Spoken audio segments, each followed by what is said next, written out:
All right, everybody, welcome to another episode of the Up and In Show. We are here on the purple couch in Cards and Culture, and I'm here with my man, Darry Beckwith.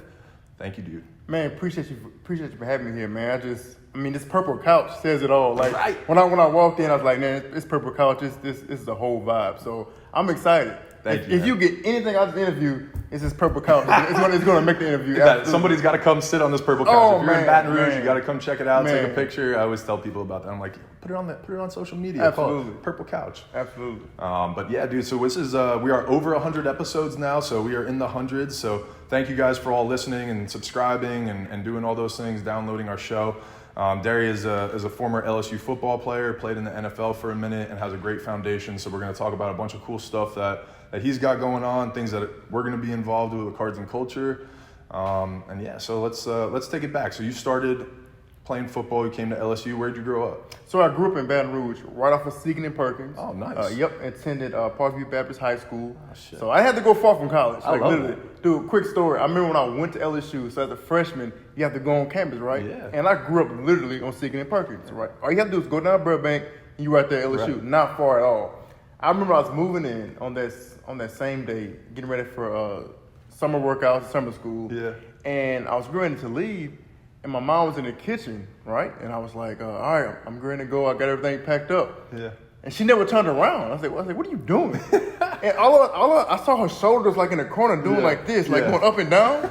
And I looked, she turned around, she was full of tears. I said, what are you crying about? Oh my God. It's like, when you leaving to going to college? I said, Mom, I'm really like 5 minutes away. Like, it's not, I can always come home and get a home cooked meal. So that was just one quick story. But yeah, great, man, dude. it's crazy, man. Hey, she loves you, bro. You're a little baby. It don't matter how far it is, you know? I know, man. And that's so great. So she was very instrumental in my life when it came to that part, because I'm gonna get to the story where she did something else.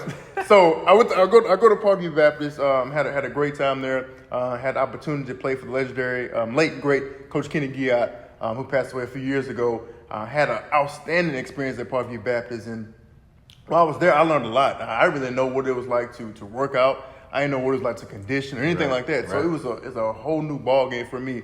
But it helped me and transitioned me for me to go to the next level and get to LSU. And then I was just fortunate enough to be, I guess, good enough to play college ball. Yeah. I always wanted and dreamed to play college ball, Anthony, but I never thought I would play at that high level. Yeah. And at that time, I think Nick Saban was still at LSU.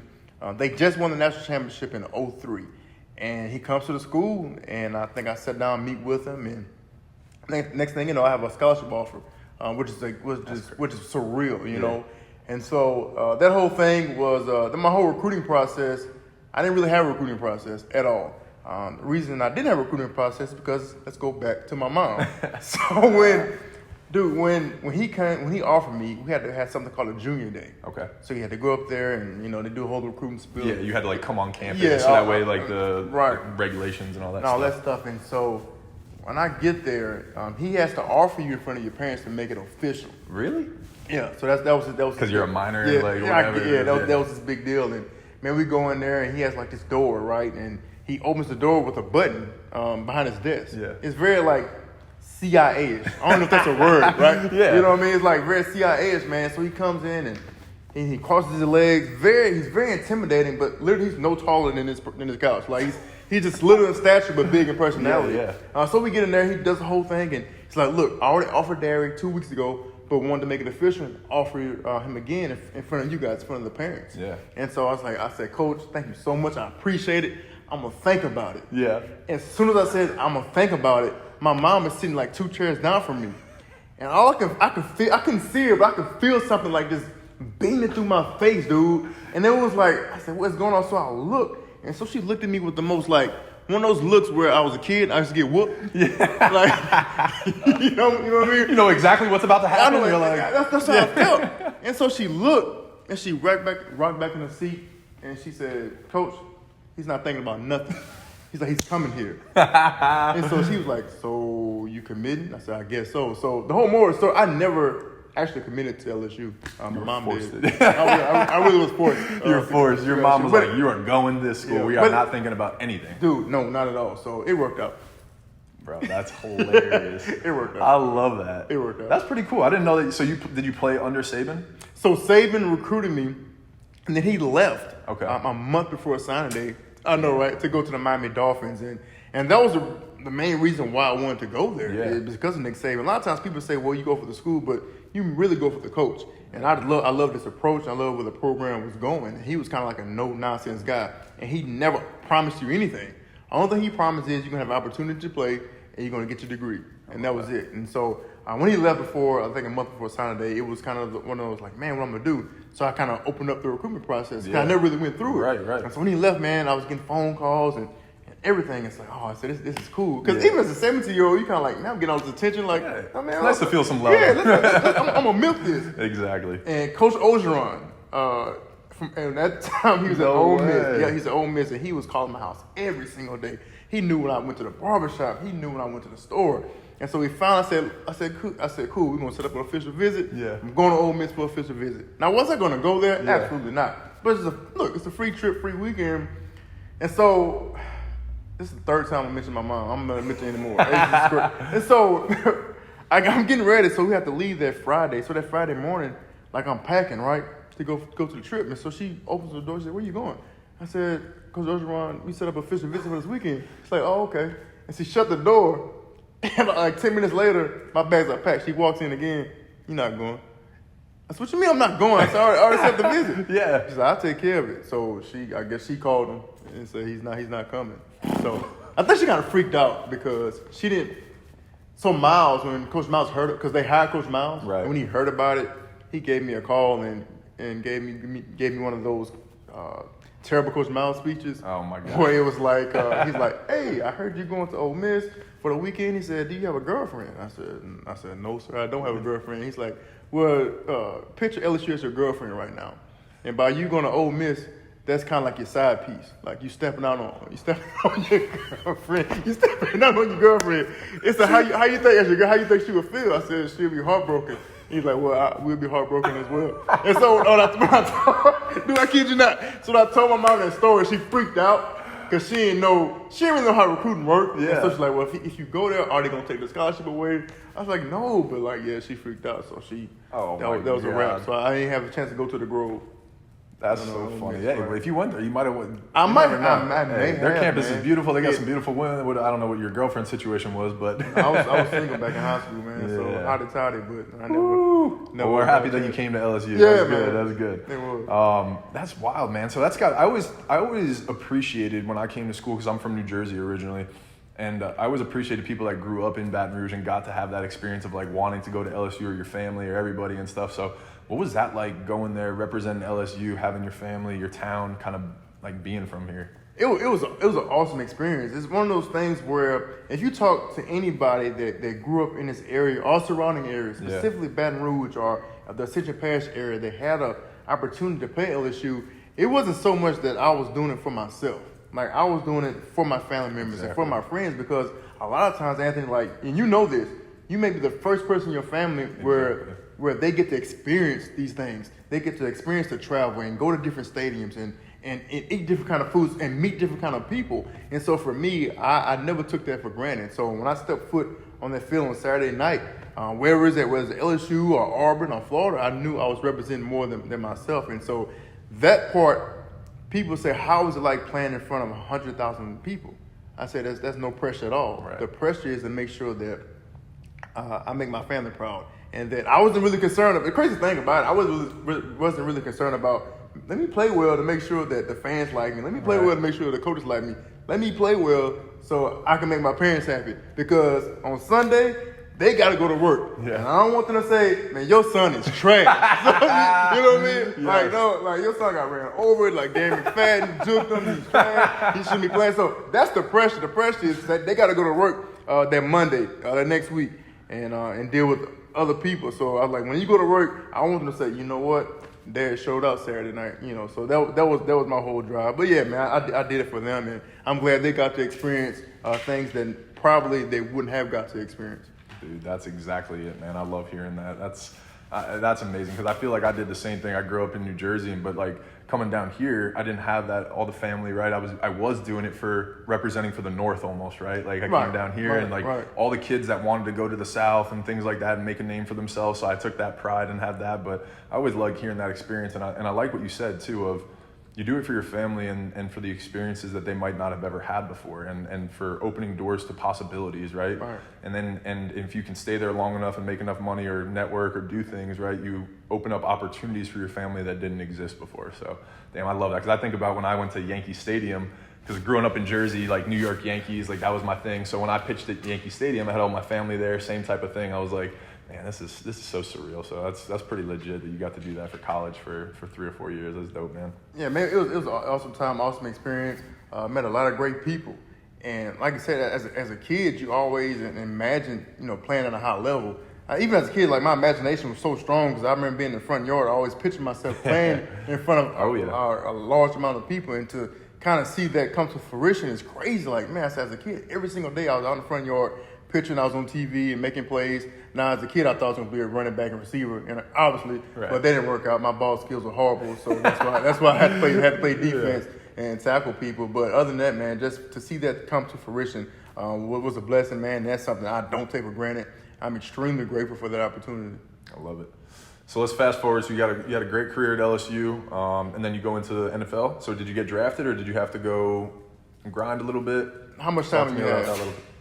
What's that? How much time do you have? I had, oh shit, we got all day, dude. There's a podcast. This is the best part. I'm gonna condense it. So after my junior year in 2007, when we won the national championship, I had an opportunity to either leave early or come back to school. So look, I decided to come back to school, because back then in 2007, 2008, a lot of people were not leaving early, just because it was the money in NFL for the rookies wasn't set like it is now. Like first round and second round was a big difference. Second round and third round, the money was a big difference. So let's say, let me come back, because I think I got a third round grade, and so let me try to come back and improve that. So I came back for my senior year, and everything was for the taking, as far as that quote unquote preseason hype, like on the all SEC teams and this watch list, that watch list. You walk in Barnes & Noble's right down the street in Perkins Road and seeing your name at top 12 draft prospects. Like, all this stuff is crazy, right? So you like, look, this is going to be it. So I get to my senior year, and I tear my meniscus, I think the third game against North Texas. And meniscus at that time, it really wasn't like sought out to be like a big thing, right? You're like, okay, it's just a little cartilage. Let's just take that out. And so we just took it out. Not realizing that, what kind of damage that can do to me long term. And so my senior year, it just didn't go well. I think I missed 3 games. We were not good at all. We ended up 8-5. We did win our bowl game. We just wasn't good. It was just a dreadful year, because we wasn't used to losing. I think I only lost up until that point. I lost 6 games in 3 years, I think. I mean, averaged 11 wins a season, including the national championship and the SEC championship. So losing 5 games that year was just it wasn't normal. It was something we were used to. And so I got hurt my senior year, and I can remember after the bowl game, I was like, look, obviously going to the NFL, get ready to train. So I'm training, doing everything possible, and go to the Senior Bowl, have an incredible week at the Senior Bowl, and got hurt again with my knee. My guy just bumped into it. Same knee. Same exact knee. Guy bumped into it, and it was cool. But, man, when I say when it came to draft day, right? Draft day was one of those things. Look, I knew I wasn't going first round, and I knew I probably wasn't going second round. But with my injury, my agent said the worst you can go is 5th round with your injury. Well, first round goes by, second round goes by. I'm cool. Like, I'm not. Third round goes by. Me kind of shaky, right? 4th round comes around, and he gives me a call, and he was like, "Well, a week ago, they took your name off all the draft boards, like all 32 teams. Oh my God. So they had something where a week before the draft, they go to the medical records, and they did something what they call they red flagged me, basically. All 32 teams, and removed me from the draft boards, because at that time they said my knee was shot. It wasn't good at all. Without being a meniscus, it was bone on bone, and so they saw the long-term effect. I wasn't going to last long, so he said they took out the draft boards, and that crushed me. Because now at that time, like, I had everybody in my house. Like, my whole family was there. And so talk about embarrassing. And it was just one of those moments that I wish upon nobody at all, man. It was just miserable. And then I knew I wasn't going to get drafted because the Chargers, San Diego Chargers at that time, called me in the 5th round and said, if you don't get picked up, we're going to take us to undrafted free agent. Right. And so got to the 7th round, I just wanted to hear my name called. Like, I didn't care at that point. And when I saw they drafted a linebacker from the University of Miami, for his career, he had 10 tackles for his career in 4 years. When I saw them drafted him ahead of me, I was like, this is it, you know. But it was one of those things that I just, it took me a while to get over that, right? And so when San Diego called me as an undrafted free agent, I was like, okay, I'll take it. Yeah, man, I empathize with you because I've had so many friends go through injuries and things like that, and their careers are completely different. And in baseball, right, like, so you have an opportunity to sign out of high school or to go to college. So a lot of guys will have, $500,000 offer, $1 million offer, and that's life-changing money, but they want to go to school for 3 years to try to get $3 million, $4 million, $5 million. So, bro, it's a fucking, your career, everything is such a gamble, when you're on the line and everything. So that's why I think I appreciate so much what you're doing and what we're going to get into and stuff, because same thing with me in my career. We won the national championship my sophomore year, came back my junior year, the exact same thing. I was preseason #1 player of the year, all the hype, right? I was supposed to be the #1 overall pick in the draft, all that. And I got hurt my junior year, was out 8 weeks, same thing, fell in the draft, all that, right? So people are telling you you're going to sign for $5 million, you're going to have all this money, and then it's like, no. So, dude, and it's all on your body and all this stuff, right? So it's like it can be taken away from you like this. So I appreciate that you're doing something really great with it now, and how hard that must have been at the age that you were at, right? Like that's going through something like that. It's crazy. It was extreme. And when I got to San Diego, I was still hurt. Like people don't, like, my knee was still, it wasn't right. Like I can remember, like, after every practice doing my rookie training camp, it would swell up like a baseball. And so I did everything possible to mask it, because if they see that, like, they're gonna cut you. So I was fortunate enough to make it through training camp, and they signed me to practice squad, which I was extremely grateful for. Yeah. And then going into my second year, I was having an outstanding training camp. For preseason, I think I was top 5 in tackles and all of that, but my knee just wouldn't hold up, and I think I had to tell them, and so I had surgery and stuff, and they basically let me go after my second year, and then brought me back, and it still didn't work out. So I lasted like 2 years, and then tried to get on with a few other teams, but my knee wasn't working. And the last team I was with the Saints on their practice squad for the playoffs. That's the year where Vernon Davis went nuts in their playoff games. So that was the last time. And so after that, I was trying to find out, man, who am I? Right.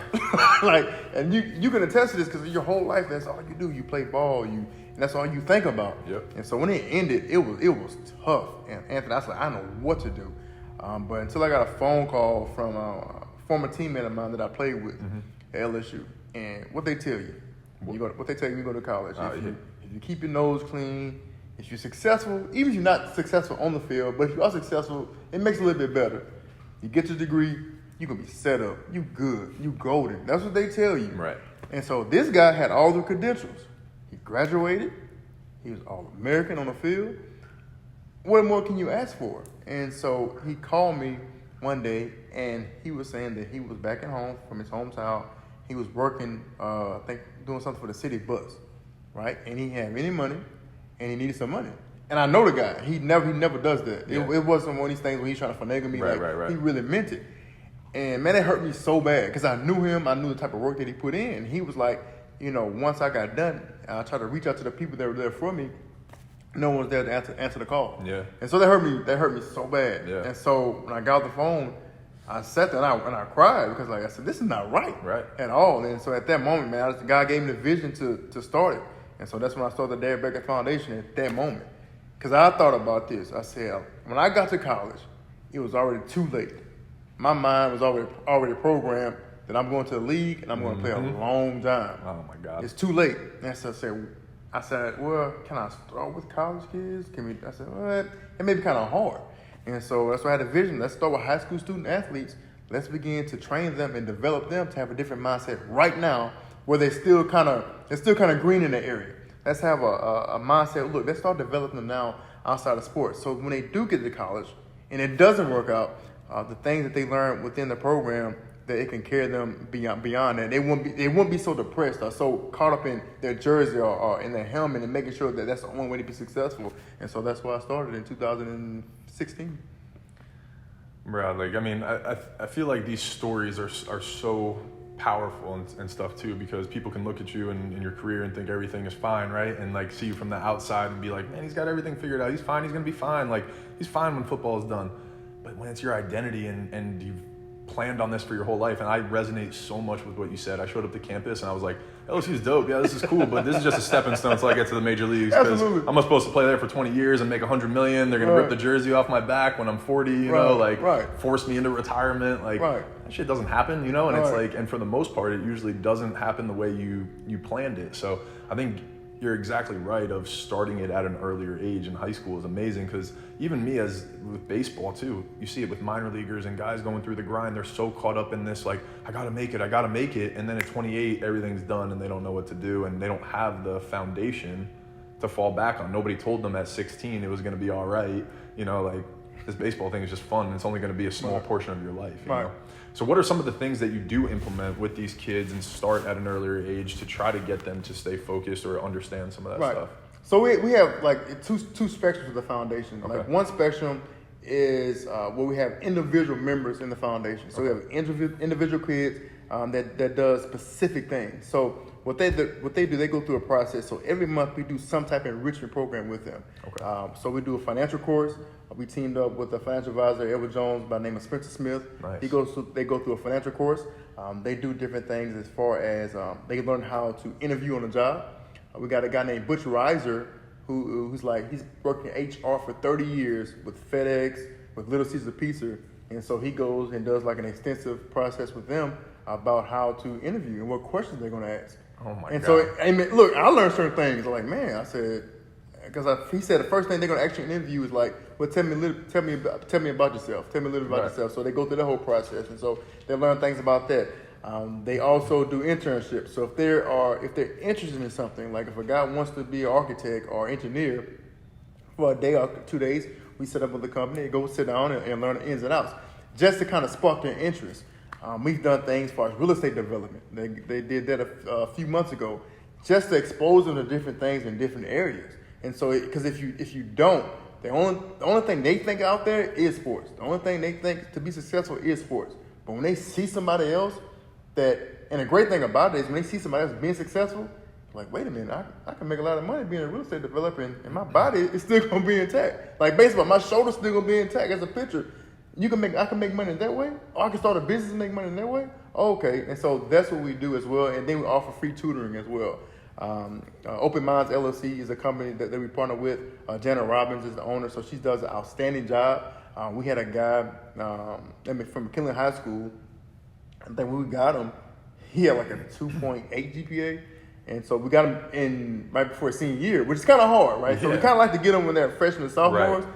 But he put the work in with Jana, and ended up graduating with 3.4. Nice. And attended Southern University, and he was the first person in his family to go to college. And so he's doing well now. And for him, it was like, he thought about, well, do I want to be a physical therapist? Do I want to be a lawyer? But he went to Dudley DeBosier one day. He got an opportunity to do that. Yeah. And so now he's finally realized, he said, man, he's like, those certain areas that we were exposed to, it kind of changed my mindset. So he wants to own his own barbershop. He wants to cut hair, and that's what he wants to do. And so he's doing that now, and he actually has his own business. But all actually to get it to where he wants to, I think he's with what's the name of that bar? Draft Picks. Okay. Draft Pick barbershop. He's there right now. I think he stayed there for a year to get his credentials and end up opening his own shop. So he's doing well. So different things like that, and the other part of it, we go to different schools as well. And so we have different programs for them. We have something called the Appreciation Initiative, where every month we feed a local athletic program in high school. And so we get them canes. Everybody loves Raising Canes. So we feed them Raising Canes, and then we go in. I just talk to them about life outside of sports. And you'll be surprised and amazed how attentive they are, especially when you know that you're making them Raising Canes. But when you tell them about life outside of sports, you tell them your story, that's pretty cool. And we just started Darry Beckwith Foundation financial literacy program as well. So we went to EA and basically almost all the sports teams besides like two. We did the football team, baseball team, softball, and basketball programs as well. So the only team we didn't do was the girls basketball and track. But a lot of times, if you run track, you're playing football and stuff. So they were in there. So we're gonna start that, crank it back up again in the fall, and attack all these schools in the Baton Rouge area, Central Pasture area, and to let them know, look, it's more out there. And for me, when I started it, I didn't really know. But finance, how they be interested in finances? And man, you'd be amazed how many questions they had. Like credit, I gotta have credit to do this. Yep. What's a credit card? Yeah. And so I got a report back from one of the teachers. She said they went in the hallways just going nuts.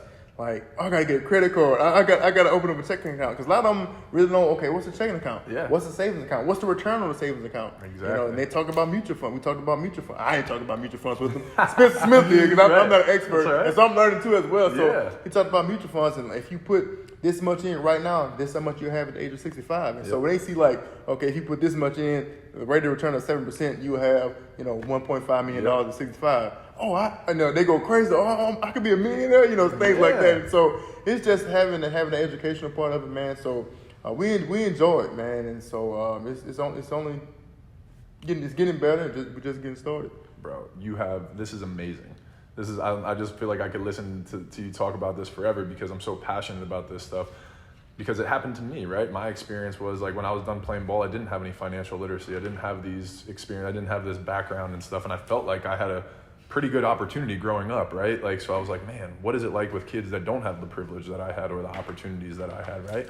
So it's like, they need to know that it's a possibility, that it can happen to them, that there is an opportunity there, right? So you just taking them in and showing them on a TV that if you put in $5 a month, for the next fucking 20, 30 years, right, you can be a millionaire too. Absolutely. That's showing them a possibility that's never been there for them. That's You know true. what I'm saying? That's So true. like, now they can do things differently in the world and feel safer and more comfortable and try different things and be themselves and be like, I'm putting $5 away every week. I'm gonna be a millionaire anyway, Right. Like, so it just creates a different energy that I think that some of our youth has struggled to have that opportunity, to do those things, to learn. Like one kid in the foundation, hopefully he comes here, he'll be able to make it this Saturday. Braden Williams is the quarterback at St. James in the foundation. And so he sat down, we brought him to Edward Jones and Spencer and him and a few other members.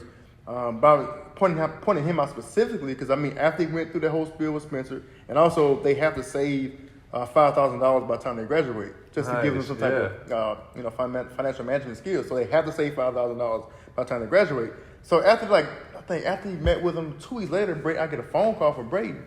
He's like, hey, I got extra $500 laying around, and I'm looking to see how can I invest it. I'm like, wait, what? What? And so I'm like, man, this dude's a sophomore in high school. Like, the last thing is I don't think he worried about maybe girls, right, going to Elite 8 camp, getting some shoes, like, you got $500. $500, right? You want to learn how to invest it. So him and his family called Spencer, and they, talked about it and figured out a plan on what to do with that $500. So for things like that, and I mean this wholeheartedly, Anthony, like stuff like that makes me realize, okay, that's it. I don't have to have another kid come through the foundation. Mm-hmm. I don't have to go to another school. Mm-hmm. That moment right there, if I impacting one kid, like, I'm cool. Yep. Like, I'm cool with that. So things like that is what makes me proud, and to know that the work that we're doing is not going in vain. Because you just never know how they're going to react to it. But when we see stuff like that, that definitely makes the work that we're doing makes it worthwhile. Absolutely. Man, I love that, dude, because it's like. And I think too, like, people underestimate what the phones and technology have done for this new generation too, right? When I was growing up, I was North Jersey, Italian family, and we didn't have a lot of opportunity. My grandfather didn't, my dad didn't, right? So it was like, now that you have this opportunity, take advantage of it. Just be a baseball player. Don't worry about anything else. Just focus on baseball, because this will change your life and your family's life forever, right? So I think now what we're teaching our kids is like, yes, you have this opportunity, but you also have this opportunity to be more than an athlete, right? You're not just defined by your athletic ability. You have all these other capabilities and opportunities along the way. And giving kids that permission, I think, is so powerful, because so many kids, or at least in my sport, in my world, was like, you got to focus on baseball only. Don't do anything in the media, like social media, anything, and just stay focused. And now we're like, no, man, put your story out there. Like, learn things, like interact with people, connect, like network, all that stuff. So I love what you guys are doing. And I think you guys are just creating possibilities for these kids. And I think honestly, in the long term, it'll make their performance better on the field too, right? Because you don't have this pressure to perform, because you got something to fall back on. You know Absolutely. What I'm saying? Like, that's like amazing. So what do you see the foundation doing long term? You said you're not there full time, but you want to be full time. Right. So talk to me a little bit about the dream and where you want to take it. So the dream, I want to eventually get across state lines, and so eventually we want to have a center, the Darry Beckwith Foundation Center, where it's just a one-stop shop where the guys, you come there, you get tutored. We do our programs there. We can shuttle guys from after practice to get tutored, all kind of things. So that's my dream, kind of like the Cox building, nice. LSU. Yeah. But now, when I talked about the Cox building, LSU, you're already in college, so your mind is already kind of like, oh, okay, this is cool, but not really cool. But if we can start this in high school, have a building for high school student athletes from all sports, male and female, and try to get them prepared for life. And so if they do have an opportunity to go to college, like they're prepared and they're ready. And so long term, that's what we want to do and cross state lines. And I want to have individual members in other states. I want to be able to go and impact other schools as well with our financial literacy program in other states and other parishes. So that's my goal. One thing I learned about, like, you have these things, okay, what's a 3-year, 5-year, 10-year, right? Yeah. And so I'm thinking, like, man, I don't know, like, but I learned, I said once, because I have like this little whiteboard at my house, and so like it's not creative or anything. What I learned was when I plan something out, I have a goal for the week. And when I realized, like, once I hit these goals every single week, they're very small, but I see it builds. And so I may plan something out for like the next 4 months with the kids, and next thing I know, it continue to build from there. So I think we just continue to lay the groundwork, and before you know it, it'll be where we want it to be. Good, man. And so is it nonprofit? Is it? Yes. So it's cool. a nonprofit organization, so the kids are not responsible for anything. The only thing that they're responsible for is to be on time, be respectful. Nice. And that's it. That's it. Because sometimes the parents, they call, they're like, wait a minute, so the tutoring, we don't got to pay for that? I said no, or like, I think we go somewhere, I think sometimes we go out to eat every now and then as well. And so they want to pull out, they want to pay for it and stuff like that. So no, everything is good with that. We do recreational activities as well. Top golf, or go-kart riding, things like that as well. Because I don't want them to think this is not schoolwork. Right. Like, it's not we a gotta test. be fun. We do fun things as well with them. And so they enjoy it. So, it is cool. a nonprofit organization. So you guys have a fundraiser every year. How can people get involved? Like, So, what are some ways that if they want to donate? Right. If they want to get involved in the give, they can go to DarryBeckwithFoundation.org and click the big old give button. You can't miss it. You cannot miss it. Click the give button. At any point, become, we really are believers in monthly givers. So if you want to click that button and be a monthly giver, that'd be great as well. And we do have fundraisers every so often. Yeah. I think we got something coming up in June 4th at Chipotle. Okay. So we do things like that, and obviously a lot of our funding come from corporate sponsors and things like that as well. So I think we just did something through I think one of the local Walmarts. We won like a grant from them as well. So we do different things like that. But easiest way, on your phone, DarryBeckwithFoundation.org. Hit that give button. If you don't want to give monthly, just give once. Look, everything matters. So I love it. We definitely always appreciate it. Yeah. Well, we should do something. I just had something spark in my brain. We're getting ready to partner with Southern Fundraising, who they're going to help, kind of like outfit our space with memorabilia. Okay. And so maybe we could do like some sort of fundraiser for you, like together with Cards and Culture Absolutely. and you guys, and like some of the sports memorabilia. That would be Absolutely. really cool for us to help get back. It would feel good for me. And like I said, I just like being involved in this kind of stuff. And so, and we got kids coming here next Saturday too, right? Yep, coming this Saturday. This Saturday, May 21st. So coming this Saturday. So they're going. I don't think they've never been here. So I'm telling you right now, when they walk in and see this, they're gonna be like, man, what the heck? This is incredible. Yeah. And so, and the thing, like I told you, now they see somebody that played at the highest level. So it's the place that you went. That's what they're trying to get to. Yep. But now it's like, wait a minute, like, okay, he played at LSU, he went to the majors. He's still successful. Like, I thought you just ball is life. Like, that's the whole, like, ball is life. Like, ball is not life. No. At all. It's actually a lot more life than ball, honestly. Like, majority of your life is not playing ball, honestly. It's not, man. I think they get so caught up in that few small percentage of people who can last long, or Tom Brady or like a LeBron James. Yeah. But those people come every blue moon. And if you look at those guys, they got life outside of that. Like, they got probably really big, really big, all kind of companies. And so I think when they see this and they hear your story and see how you got involved with this, they're going to enjoy it. So we're looking forward to it. I know they're going to have a great time. I'm excited. Yeah, we'll do something a little early. We can do a quick question and answer. And too, like you said, I think it's just, I hate saying like you're selling cool, but like we're trying to show that like being outside of sports is still cool, right? You can still do things to make money, have fun, be happy, like connect with people. And that's why I think it'll be cool for them on Saturdays, because Saturdays are my most rewarding days in here. Right.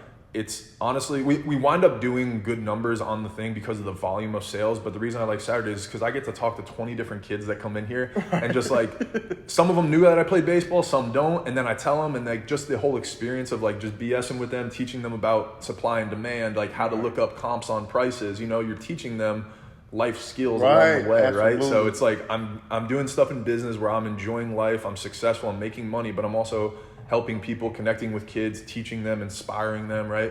And I think that's what you're doing too. So I think we're gonna kill this shit. Yeah, we're gonna knock it out the park, man. They're gonna enjoy it. Absolutely. I know one kid, he definitely gonna enjoy this. Let's go. Yeah, he definitely gonna love it. Good, so I'm man. looking forward to it. Well, where does everybody find you? You have social media yourself? Yeah, so they can find me. I'm on Instagram. It's Darry_Beckwith. Twitter, Darry_Beckwith. And then they can follow us on the foundation. It's Darry Beckwith Foundation on all social media websites as well. Very cool. Yep. Good stuff, man. Anything else you want to say to the people before we cut it off? Hit that give button. That's it. Hit the give button. Thank you, dude. I appreciate it. Man, appreciate you, man. Yeah. Appreciate it. This Thank was you, man. awesome. Yes, sir.